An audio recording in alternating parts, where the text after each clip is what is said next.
بسم اللہ الرحمن الرحیم۔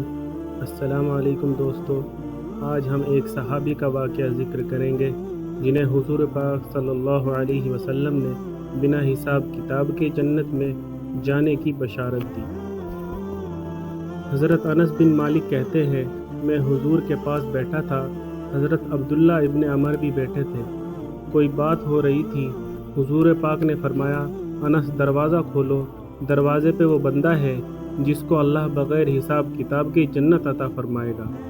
حضرت انس بن مالک کہتے ہیں، میں نے دروازہ کھولا تو میں نے بندہ دیکھا، غریب سا ایک انصاری صحابی، اور بندہ بڑا سادہ، اور وضو کر کے آیا ہے تو پانی کے قطرے داڑھی سے بہہ رہے ہیں، اور چمڑے کے جوتے اس نے لپیٹ کے بغل میں چھپائے ہوئے ہیں۔ آ کے اتحیات کی حالت میں بیٹھا، حضور سے باتیں کی، چلا گیا۔ ہم اس کا رنگ دیکھتے رہے اور مصطفیٰ کا کرم دیکھتے رہے۔ اس کو حضور نے جنتی کہا ہے۔ کہتے ہیں، اگلے دن اسی وقت ہم حضور کے پاس بیٹھے تھے، پھر دروازے پہ دستک ہوئی، حضور نے کہا، دروازہ کھولو۔ دروازے پر وہ آدمی ہے جس کو اللہ تعالیٰ بغیر حساب کتاب کے جنت عطا فرمائے گا۔ کہتے ہیں، دروازہ کھولا اور میری نظر پڑی، بندہ بھی وہی جو کل آیا تھا، انداز بھی وہی جو کل تھا، اسی طرح پانی کے قطرے، اسی طرح جوتے بغل میں۔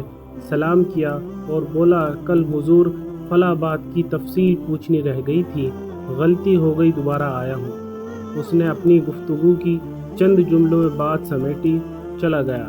فرماتے ہیں، اتفاق کی بات، دن تیسرا، بندے بھی ہم دونوں، میں اور عبداللہ ابن عمر، اسی وقت پھر دستک ہوئی، حضور نے فرمایا، دروازہ کھولو، اور مسکراتے ہوئے فرمایا، دروازے پہ وہ بندہ ہے جسے اللہ بغیر حساب کتاب کے جنت عطا فرمائے گا۔ کہتے ہیں، کھل اٹھے ہمارے چہرے، باہر گئے، دروازہ کھولا۔ فرماتے ہیں، مجھے یقین تھا وہی ہوگا جو 2 دن پہلے آیا تھا، اور یقین کے مطابق وہی ہوا، وہی بندہ تھا جو کل بھی آیا تھا اور پرسوں بھی۔ حالت اور کیفیت بھی وہی، انداز بھی وہی تھا۔ پانی کے قطرے بہہ رہے ہیں، اس شخص نے جوتے بغل میں دبائے ہوئے ہیں، خدمت میں حاضر ہوا، بات چیت کی، چلا گیا۔ حضرت انس بن مالک کہتے ہیں، تھوڑی دیر ہوئی تو حضور بھی تشریف لے گئے۔ حضرت عبداللہ ابن عمر مجھ سے کہنے لگے کہ پتہ کرنا چاہیے کہ یہ کون سا عمل کرتا ہے۔ تو حضرت عبداللہ ابن عمر کہتے ہیں، میں اس کے پیچھے ہو لیا، میں نے اسے سلام کی، میں نے اس سے کہا، مجھے 2-3 دن کے لیے مہمان بنا لوگے؟ وہ مجھ سے کہنے لگا، کیوں، گھر میں جھگڑا ہو گیا ہے کیا؟ کیونکہ پڑوس میں ہی تو آپ کا گھر ہے۔ میں نے کہا، ایسا ہی سمجھ لو، پر مجھے مہمان بنا لو۔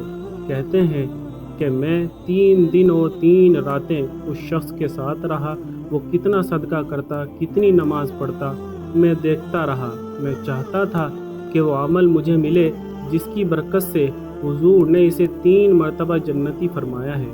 حضرت عبداللہ ابن عمر کہتے ہیں کہ میں نے کوئی خاص چیز نہیں دیکھی، وہ عشاء پڑھتا تو فجر تک بستر پر کروٹیں لیتا، اور میں اٹھ کر تہجد بھی پڑھتا، نوافل بھی پڑھتا۔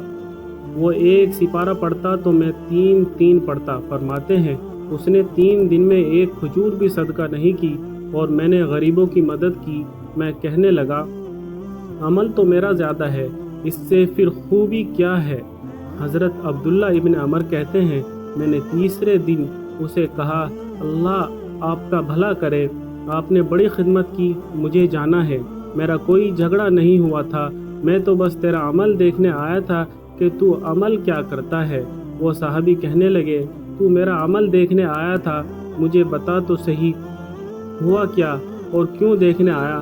میرا عمل کہتے ہیں، جب اس نے مجھے سوال کیا تو میں نے اس سے کہا، بھائی تو 3 دن آیا تھا، ہم بیٹھے ہوئے تھے، کہا ہاں میں آتا رہا ہوں۔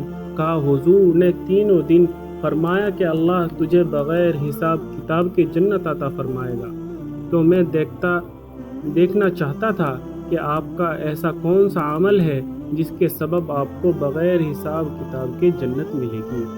وہ کہنے لگے کہ بھائی عمل نہیں ہے، میں اس قابل ہی نہیں، جو میں ہوں مجھے پتہ ہے۔ کہا پھر کوئی بات تو ہوگی آپ کی بات۔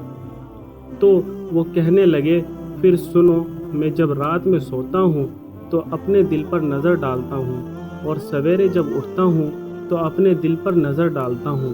فرماتے ہیں الحمدللہ، میرے دل میں کسی کا حسد نہیں ہے، میں اللہ کے ہر بندے کے بارے میں سوچ اچھی رکھتا ہوں۔ اور فرمایا اللہ میں عبداللہ، میں آپ کے بارے میں بھی یہی سوچتا ہوں، آپ مجھ سے زیادہ نیک ہیں۔ حضرت عبداللہ بن عمر نے ان کا ہاتھ پکڑا اور چوما اور کہا کہ سمجھ آ گئی ہے کہ آپ کا نظریہ اور آپ کی سوچ پکی مسلمان ہے۔ یہ سبب ہے کہ اللہ کے نبی نے آپ کو 3 دفعہ جنتی ہونے کی بشارت سنائی۔